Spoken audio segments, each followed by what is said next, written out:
요즘의 시장은 전이 속도가 매우 빠르기 때문에 소위 2, 3개월이면은 스파이크가 다 일어나서 그냥 바로 그냥 휴지기가 들어간다고 생각을 하거든요. 아마 7월 대책 나오기 전 정도가 되면은 휴지기가 들어갈 것 같습니다.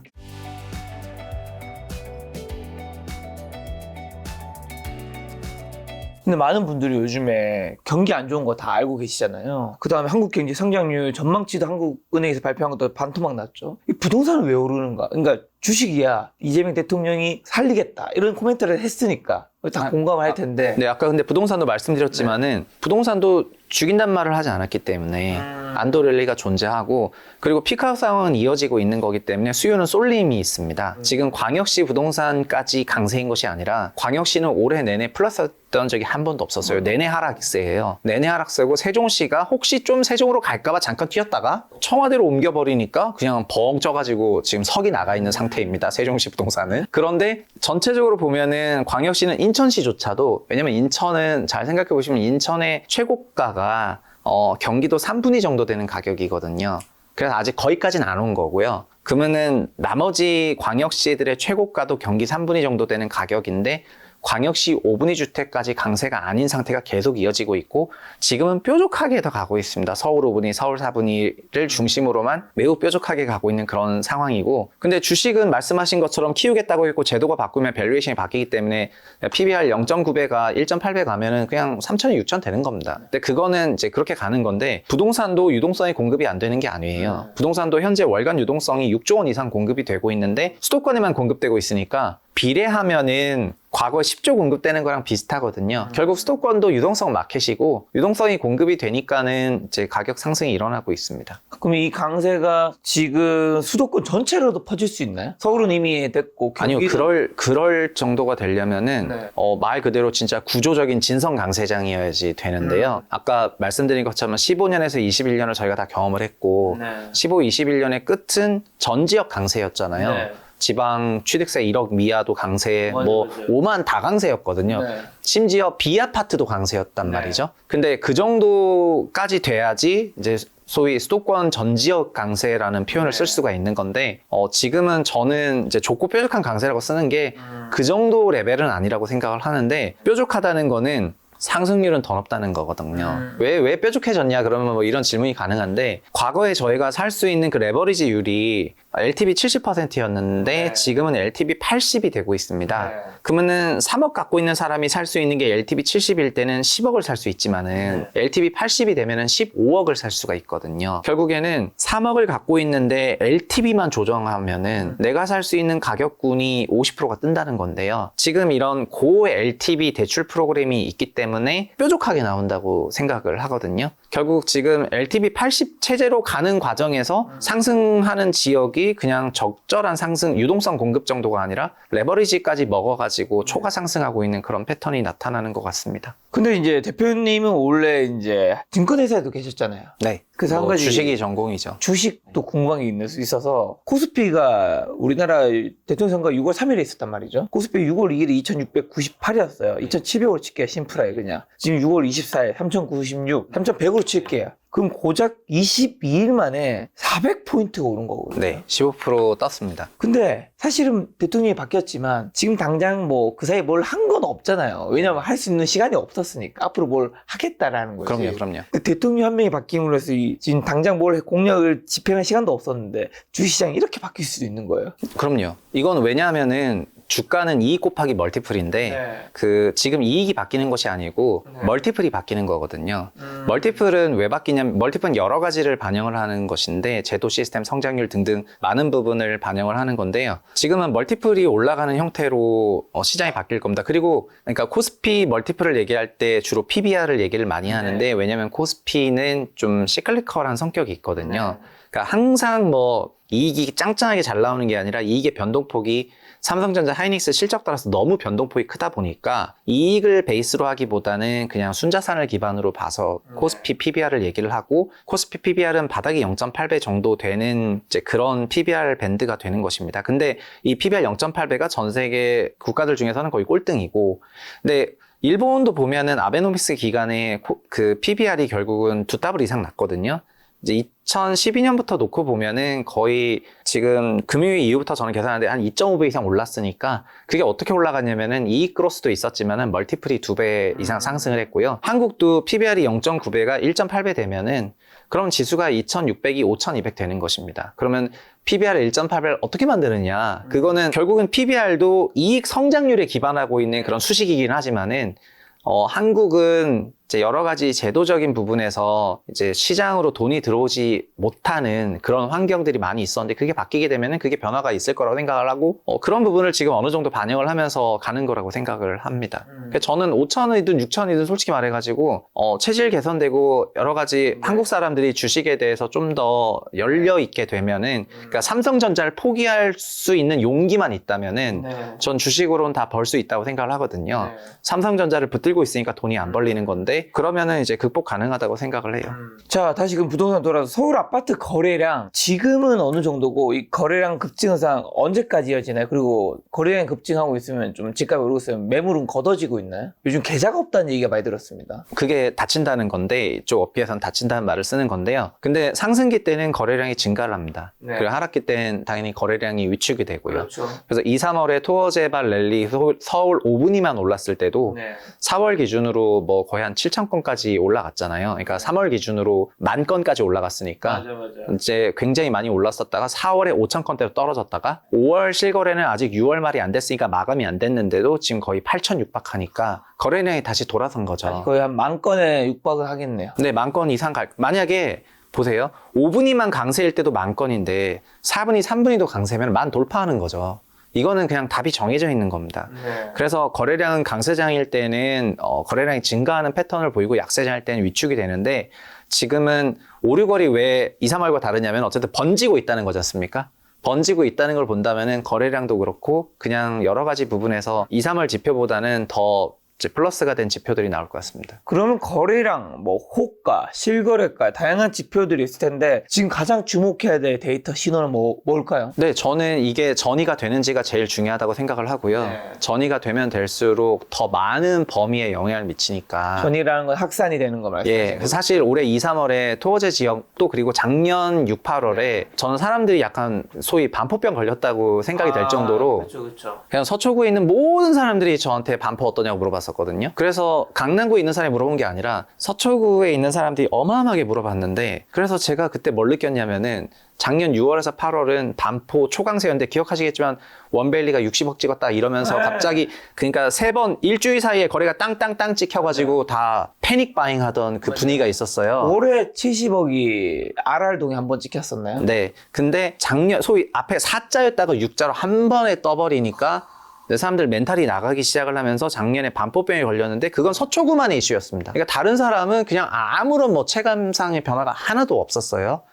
그런데 지금 올해 2, 3월에도 서초, 강남, 송파, 용산이었지만은 4개구밖에 안 됐기 때문에 전반적인 그런 분위기는 없었거든요. 네. 그러나 서울 4분위가 완전 주간 0.7이 나왔다는 거는 특히 성동구나 마포구의 주간 0.7은 역대 최대예요. 그냥 부동산원 통계 역사상. 네. 그러면은 그 정도의 강세가 나왔다는 거는 마포와 한 급지 차이가 나는 그런 지역들 봤을 때는 마포 너무 올랐고 이제 이거라도 사야 되나 이런 마음이 들 거기 때문에 지금부터 중요한 거는 소위 5분위, 4분위가 얼마나 올랐냐라기보다는 3분위가 소위 더 달라붙고 있냐. 또 3분위 가격부터는 경기 5분위, 4분위가 뛰니까 그럼 경기 4분위도 지금 전이가 되고 있나. 이런 것들이 훨씬 중요한 거라고 생각을 합니다. 거기마저 불 붙으면 더 커지는 거겠네요. 맞아요. 그러면은 그때의 분위기는 20년, 21년 같은 분위기입니다. 20년, 21년 같은 분위기가 뭐냐면 안 사면 바보. 지금 무조건 비싼 건 알지만 최대한 어떻게 돈을 마련해가지고 사야 되고 게다가 지금 갭투자 수단이 여전히 열려 있잖아요. 그 상생 임대인까지 다 엮여가지고 내년 말까지 문 닫는 내년 말까지는 딱 열려 있기 때문에 이 절판 마케팅이 작동하는 상황에서 지방에서 돈 싸들고 그리고 지방에서 돈 싸드는 게 농담이 아니고 서울에 거래되는 아파트의 비중에 원래 20% 미만이 지방 매수자였는데 지금은 거의 30% 육박해요. 그러니까 말 그대로 지방에 계신 분들도 요새는 서울 부동산을 어디를 사야 되냐고 세미나를 들을 정도니까 그래서 수요가 어마어마한 쏠림이 있는 상황으로 가고 있으니까 이게 전파되는지를 봐야 되겠습니다. 자, 그러면 지금의 상승장이 방금 말씀하신 2020년 그런 랠리와 뭐가 다르고 뭐가 같아요? 저는 2020에는 소위 말하는 그때는 제로금리 유동성 랠리였거든요. 그렇죠. 네, 제로금리 유동성 랠리였는데 지금은 고레버리지 랠리입니다. 네, 그러니까 대출 금리가 내려갔다거나 그런 것이 아닙니다. 그러니까 왜 50%나 뜰 수 있냐면은 50% 떴다는 게 아니라 LTV 70이 80이 가면은 그냥 50% 높은 금액을 살 수가 있습니다. LTV 80이 90이 가면은 그러면 2억 있는 사람이 80이면은 10억짜리 살 수 있지만은 90이면은 20억짜리를 살 수가 있는 거잖아요. 그러니까 LTV 랠리라는 겁니다. 지금이 사람들이 오해하는 대출 유동성 제로금리 랠리가 아니라, 그러니까 금리 랠리가 아니라 LTV 랠리라는 거고요. LTV 80짜리 랠리가 지금 만들어지니까 높고 뾰족하거든요. 네. 그래서 20년과 다른 거는 그런 게 다른 것 같고요. 그리고 20년, 21년은 그때는 그냥, 그러니까 그 당시에는 뭐 소위 낙관이 넘치는 그런 강세장의 말기 분위기였습니다. 모든 사람들이 나서가지고 집사라고 얘기를 하고 집안 사면 바보라고 얘기를 맞아요. 하고 특히 21년 정도가 되면은 뭐 저 같은 사람한테 와가지고 제가 시장 안정화 얘기를 했더니 뭐 오만 손가락질과 비난을 하고 이런 게 아주 많았었거든요. 네. 그게 이제 유포리아, 그러니까 강세장이 말미에 나오는 형상인데 네. 이제 집안 사면 비난하고 블레임하고 바보되고 막 이런 분위기 속에서 나도 맨 위험 수용 맨 마지막에 있는 끝단부에 있는 사람이 막 집 사면서 다 사고 나면은 무너지는 게 강세장이 그런 방식으로 무너지는데 지금은 그 정도는 아니에요. 지금은 그냥 집값 이렇게 비싼 거 말도 안 되지 않아 이거랑 새 정부가 안정화 대책을 내지 않을까 하는 코셔스한 게 여전히 있거든요.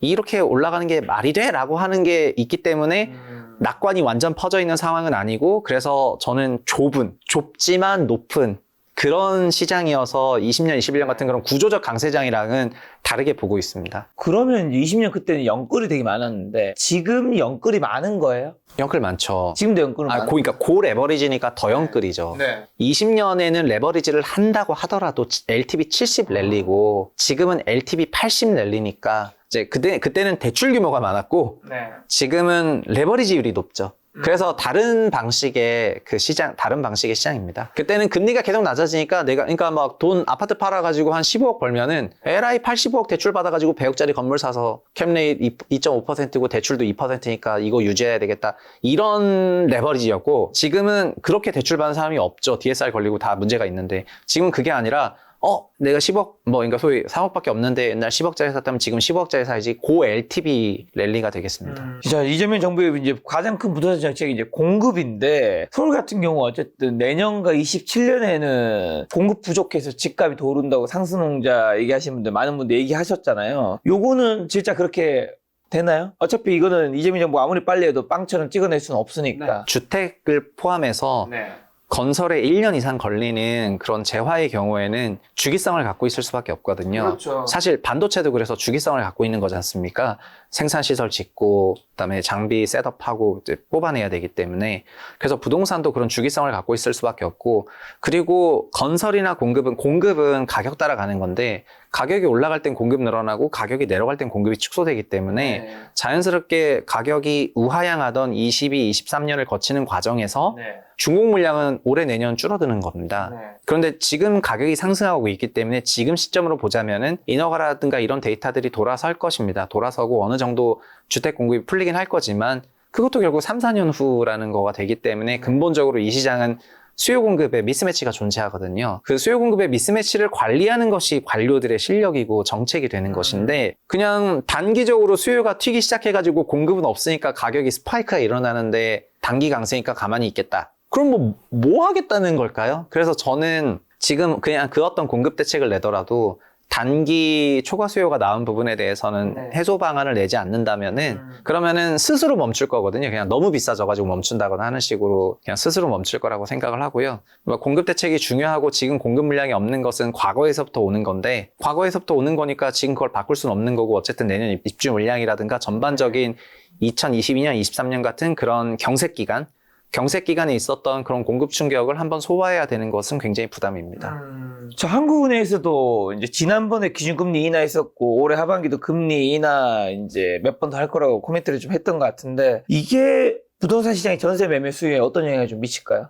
전세는 채권이기 때문에 네. 금리가 내려가면 전세가가 상승을 해요. 뭐 그건 저희가 23년에도 아파트 2가구 오면 살아 그 책 얘기할 때 여기서 다뤘었잖아요. 월세 200만 원인 집을 예시로 연세 2,400만 원의 현금 흐름이 있는데 이게 4%로 2,400만 원을 나누면은 6억이지만은 3%로 나누면은 8억이 되거든요. 그래서 2,400만 원의 현금 흐름은 변화가 없지만은 금리가 내려가면은 이제 채권 가격이 올라가게 되는 건데 전세도 채권이기 때문에 전세는 월세를 채권한 거기 때문에 금리가 내려가게 된다면 전세가 상승을 하죠. 그래서 한은의 기준금리 인하가 전세 가격이라든가 이런 부분을 상승시킬 요인으로 작동을 하긴 할 건데 다만 지금 주택시장이 강세로 가면은 어쨌든 금융부처 중에서 지금 가장 자유로운 데가 한국은행이죠. 왜냐하면은 뭐 금융이랑 기재부는 쪼개질 예정이니까요. 그러면 금융이랑 기재부랑 감독원이랑 한국은행이 있는 건데 어쨌든 감독원은 기능이 강화될 예정이지만은 이복형 원자이니까 바뀔 거라고 생각이 되고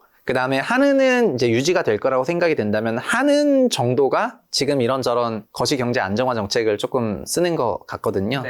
그래서 전체적으로 짚어보면은 한은도 주택가격 올라가고 이러면은 금리 인하에 대해 가지고 좀 더 후퇴한다거나 하면서 그런 스탠스는 보이기는 할 겁니다. 그래서 막 요즘 나오는 멘트들이 그런 거잖아요. 수도권 공급 대책 많이 내달라 이런 대책 나오는 거는 금리 내리고 싶은데 부동산 가격 올라가지고 이쪽 유동성 많이 갈 것 같으니까 내가 지금 금리 내리기 부담스럽다. 빨리 부동산 좀 어떻게 좀 해줘라. 이런 메시지를 계속 한은도 던지고 있거든요. 그래서 연말에 뭐 2%까지 가거나 그러진 않을 수는 있지만은 근데 시장은 이걸 어떻게 해석하냐면은 결국 어쨌든 3.5에서 내려오는 거잖아요. 3.5 고점에서 내려오는 거기 때문에 금리가 다시 한번 22년 하반기처럼 가계대출 전체를 때릴 거라고 생각은 아직 안 하는 거거든요. 그래서 이 부분을 완화적으로 해석을 하고 있습니다. 올해 하반기 서울 수도권 집값 어떻게 되는 거죠?